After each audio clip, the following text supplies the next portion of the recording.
What's going on, guys? We have another exciting episode in store for you today because we are about to tour this beautiful, modern, ranch-style home that you see behind me in the heart of Phoenix, Arizona. What's special about this tour today is that we're walking this home with the architect who designed it, and we'll be spending some time with the homeowners as well.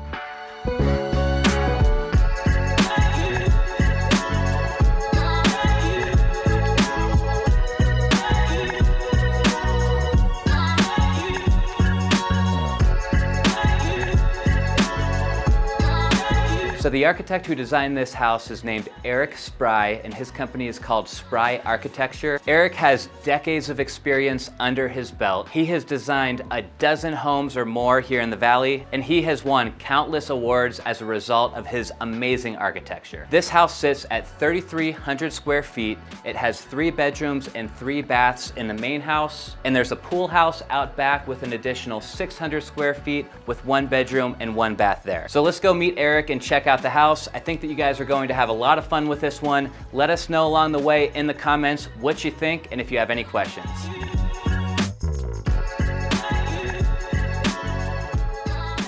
My name is Eric Spry. My firm is Spry Architecture. I've been practicing in the Valley since the early 90s. When did this house come to life? We started discussions on this house in 2018. Took a little bit over a year. Okay. Yeah. Cool. Well, I'm looking forward to seeing it. Let's go check it out. Yeah, let me show you around. Cool. Awesome. Well, first of all, I have to say how impressed I am with this front door. How involved were you in making that happen? So this door was designed by a company in town called Patina Yard, and a wonderful small company. We gave them the basic parameters, and they gave us a few designs that we tweaked a bit, and they did a really nice job. From what I understand, architecturally, you kind of started with a bunch of boxes. So could you just walk us through that as we stand first in the great room and then kind of what's over on this wing versus this wing? So when I first met with Isaac and Allie, what they conveyed to me in that initial meeting, what really stuck with me, was that this home was going to be family-centered. So they have a large lot, large rectangle, and what we did is we designed the house around outdoor living, almost like you would in an urban environment. The great room is part of that L shape that focuses out on the outdoor living space. And the great room, the living, the dining, the kitchen, and the outdoor living, it's all one large square that's underneath the high roof, which is about 13.5 feet tall. So you've got this L shape around the outdoor living forming a square, and then the house itself an L shape looking out at the outdoor living space, and of course Camelback Mountain in the background. Well, yeah, and Camelback Mountain is funny. I've mentioned this in previous videos that for whatever reason, all of us here in the desert are kind of a bunch of mountain worshipers. Have you found that like as an architect, if you've got even a peek of a mountain view, you're going to capture that? You got to focus the house on that, yeah. I'm Allie. I grew up for the most part in Tucson. I went back east for school. I moved out here in 2008.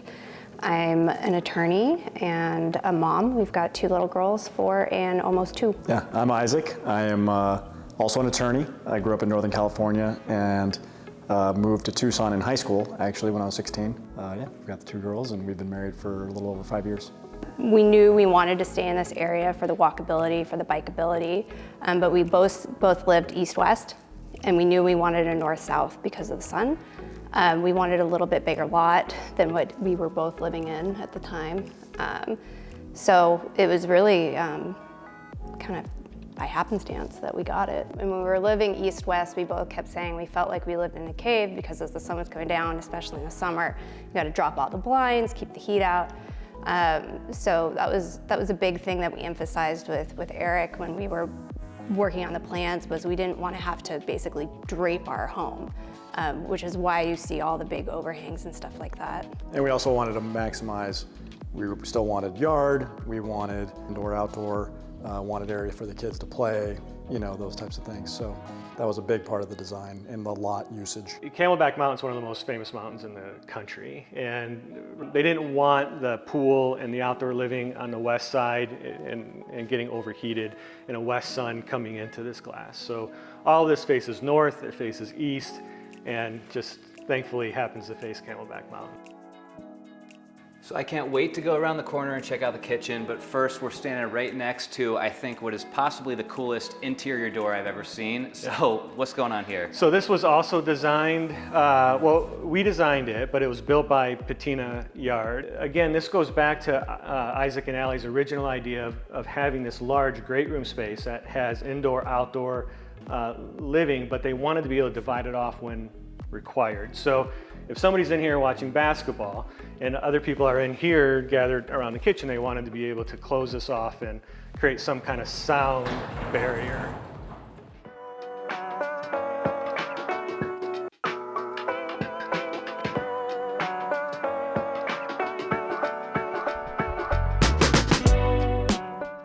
How involved are you in these decisions versus bringing on a designer to pick out all these intricate details? It's all a collaboration, this room represents Isaac and Allie probably more so than any space in the house. So you can fit 12 people in this space while somebody's working in the kitchen. It's a very communal space. And then again, towards the idea of this being a family-centered home, we designed this corner sitting area, and I think they use this quite a bit, but this is where the kids sit and eat, and they'll sit and eat with the kids. And so in addition to the 12, you've got another space for 4 people here. I think the difference with the remodel too is that if you talk about, okay, we're gonna move this wall, and we're gonna, like, you can actually visualize it a little bit more, but when you're working on essentially 2D, on drawings, like how to visualize exactly how that space is going to come out is much more difficult than when you're actually standing in existing space in a remodel. It's harder and easier. You get to pick all your stuff, you know, and you get to pick every finish, but that also makes it harder. You have to decide every detail, you know, how wide do you want the hallway, how high do you want the ceilings. When you're remodeling, a lot of those choices are already made for you. So I think it was both, because you do have a blank canvas, but that also adds an infinite amount of choices. So, you know, I've always been interested in space and efficient use of space. That was a big thing for me. I lived in New York City. Space is at a premium. So just finding really unique ways to maximize space, whether it be through organization or other kind of tools, and then finding the beauty and simplicity was a big kind of theme, as you've seen, you know, throughout the home. We don't have a whole lot of ornate fixtures, but I find simple things sometimes the most beautiful. You know, Allie's being modest. She has great taste, but a lot of these details that you see with the cabinets this was her doing, and she did an amazing job on the finishes. And to be able to work with a client that has great taste and can design finishes that are appropriate to the design of the home, the architecture, it's very rewarding, because that doesn't always happen. Yeah. Sometimes there's a clash with the interiors and the architecture. You know, you want those to marry. You don't want them to fight against each other. And in this case, Allie did this amazing job. I agree 100%. It's very impressive. All the materials go so well together. And, you know, I think that a homeowner who's building their dream home, there's a lot of pride in that moment, to where I'm sure a lot of clients that you work with do want to be very involved, but like you said, they might not have that eye. She clearly does. I mean, this is, you know, it's like, I almost want to hire her myself to be. I know, I joked with her about that too, yeah. I said, I'd like to hire you on all my future homes. But you touch on something that's really important, and that's the interior finishes, in addition to the furniture. That's where the clients can really leave, that's where the owners can really leave their mark. When they come to me, I know they want a modern house. Yeah. I know they want something that's unusual, something that's going to be unique. All that's a given. So we start talking about function. How are they going to live in the home? How are they going to entertain in the home? How many kids do they have? How many kids are they going to have by the time this thing's done? And how long are they going to live in the home? And all of those kinds of things. So all of this, you know, I can remember discussions with Allie about this relationship between the island and the cooktop, and between the sink and the view, and the island and the view. You know, we had all of these discussions, and this is the end result of that. I mean, the architecture is amazing. The scale of all the spaces is perfect. Mm-hmm. It's cozy but grand, you know, it's like the perfect mix. But then all these other little details just tie into exactly what you created architecturally, and yeah, it's so harmony. Simple and clean. Yeah, harmony is a great word for it. Remember, somebody told me that years ago, there's good ideas and there's bad ideas, but what you really want to achieve is an appropriate idea. And all of the finishes in this home came out really well because they're appropriate to the design. I agree. So let's go check out the bedroom. Allie mentioned the width and proportions of all the rooms being right. The width of this hallway is noticeably a little bit bigger than average, and it feels good. Like, you know, not that you need to move around and do gymnastics in this hallway, but it feels good. And then another detail I really like is the recessed baseboard. That's something that you don't see often, and I know is more challenging to pull off, but it just creates such a nice look. It does, and the typical baseboard idea of just kind of running the drywall down, leaving a sloppy end, and then covering up. Most trim was designed, and even things like crown molding, it was all designed to cover up the sloppiness of construction. So when you do a detail like this, there's no sloppiness allowed, and same thing with the curved jambs on the doors. We've got to have clean edges and things like that. When we were going through this process, any open house, like basically in Arcadia or Paradise Valley, we probably went to, especially if it was a modern home. But you would think, oh, why'd they put that there? Or like, how does that work? Or something like that. It's beautiful, but you're like, you could never use this. And so I found that working with Eric, he actually really cared, about taking into account, our feedback and our opinions and our needs, and still creating something super beautiful, but functional as well.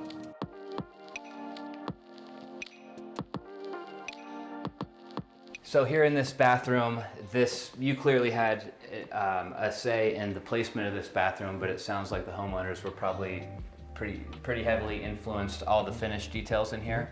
That's correct. So same thing with all of my clients, I asked them to be really involved in the design. And so with Isaac and Allie, they wanted to be. It was a wonderful collaboration between the three of us. But we laid out the master bathroom. Allie chose a lot of the interior selections, like the countertop and the mirrors and the tile and the lights and the tub.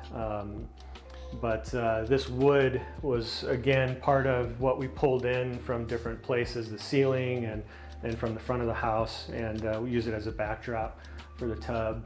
And what can I say? I love windows. And we have a beautiful sky here, in Phoenix. And so it's always great even if you need privacy, you can have these high windows that let you see the sky, let you see the tops of trees, and of course you get the natural light.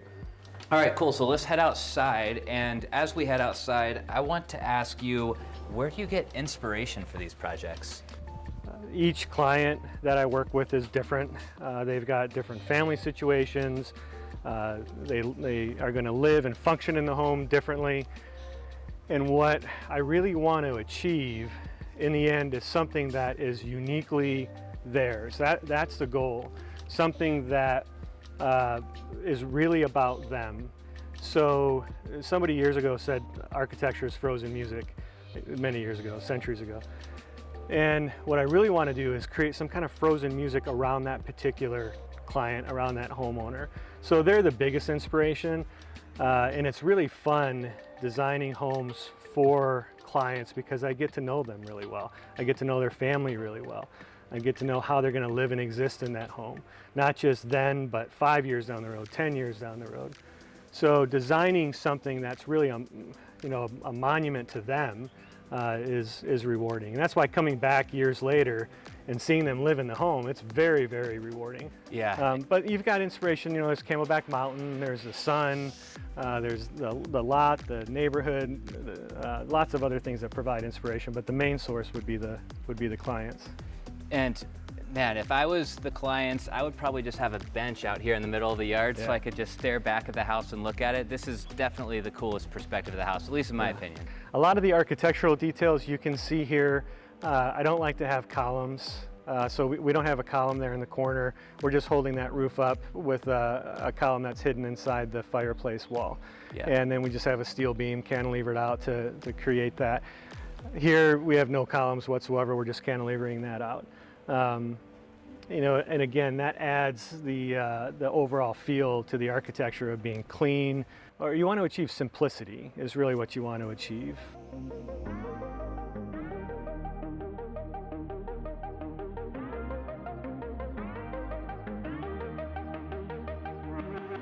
So this has got to be where the homeowners spend most of their time. This is that patio section that connects to both the kitchen and the living area. So you want to talk to us just a little bit about the continuity of the wood that ties in from the inside to the out, all of these windows, and just some of your favorite elements about this space? Sure. So it's important that the outdoor living space not just look like it's stuck onto the house. You know, you see that a lot across the valley where an outdoor space is just kind of stuck on, almost looks like an afterthought. But in this case, it's actually part of the geometry of the home. So the outdoor living space, all of the indoor living space, it's all under one square, which is this raised roof portion. It's up at 13.5 feet. And so what happens is this space just becomes an extension of that interior space and vice versa. And then to play off of that more, kind of accentuate that idea a little bit more, we run the ceiling material from the inside out. Allie and Isaac chose this great, it's called Thermery, this great wood material.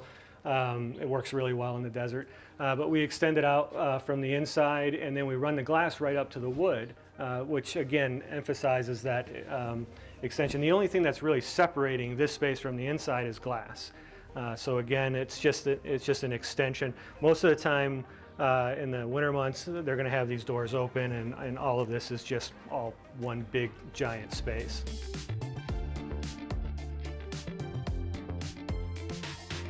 So this is the pool house. I think that this is such a great addition, and I can't believe that they were able to fit 3,300 square feet in the main house, 600 feet here in the pool house, and a swimming pool, and it still feels like they have a ton of land. That's where we started. You know, that's where the whole design began. So when Allie was talking about the bubble diagrams, how we were moving spaces around, that's where the layout started. And that's the reason why we do those studies, is so that the owner can start to get an idea of the room relationships, the kitchen to the dining, the kitchen to the living, the pool house to the rest of the home. So all of this layout began very early on with just thoughts and pencils and lines on a paper. And this is a very simple space, but they use it a lot, and it turned out really well. It's got this wonderful connection to the pool, but also looks over the pool into the backyard, so if the kids are playing out there, they can see them. It turned out really well. And it serves as a pool house, a guest house, a mother-in-law suite. Yeah, I'm sure there's a variety of different purposes that it could be used for. Hey, and maybe in 5 or 10 years, one of the kids says they want to move out to the pool house, probably ditch the bedroom at the front of the house. So I'm wondering, regarding the clients, I mean, clearly you have a great relationship with these clients. I'm sure you do with all the clients you work with. Do you find, as an architect, ever being put in a position where a client wants to work with you, but you don't really want to work with them? Maybe they don't have the same vision as you or the right style for your brand. Does that happen often? What I'm looking for in a project generally is a fun client, interesting client, and really a fun, interesting project. I don't make decisions based on the size of the project, the location necessarily. As far as style goes, they'll see my work online, and if they want something that's like that, then they'll call. So if they're calling me because they saw my work online, I'm assuming that they want something modern. I'm assuming they want something that's unique and unusual. And at that point, that's a good, proverbial foundation to begin the relationship. But it is all about relationship. I can't do a house like this without having a great relationship with the clients. It really comes out of them. I heard an architect years ago, he's from Albuquerque, New Mexico, but he said an architect's job is to inject imagination into the client's vision. So, and that's the truth of it. And architects have a reputation of just doing what they want and pressing it or pushing it onto a client. And that's probably true in some cases. Most architects want to serve their clients. It's really about pulling out the uniqueness of the owner, uniqueness of their situation, and incorporating that into the architecture. So that's a wrap for today's video, guys. I hope you guys had as much fun touring this amazing property as I did. Before we go, I have to give a huge shout out to Eric and the homeowners and thank them so much for allowing us access to this beautiful home today. Make sure to hit that thumbs up button down below if you enjoyed the video today. That really helps the channel out a lot. And don't forget to click subscribe if you're not already a subscriber, because I'm putting new videos out every week. But that's all I've got for you guys this time. Thank you so much for watching, and until next time.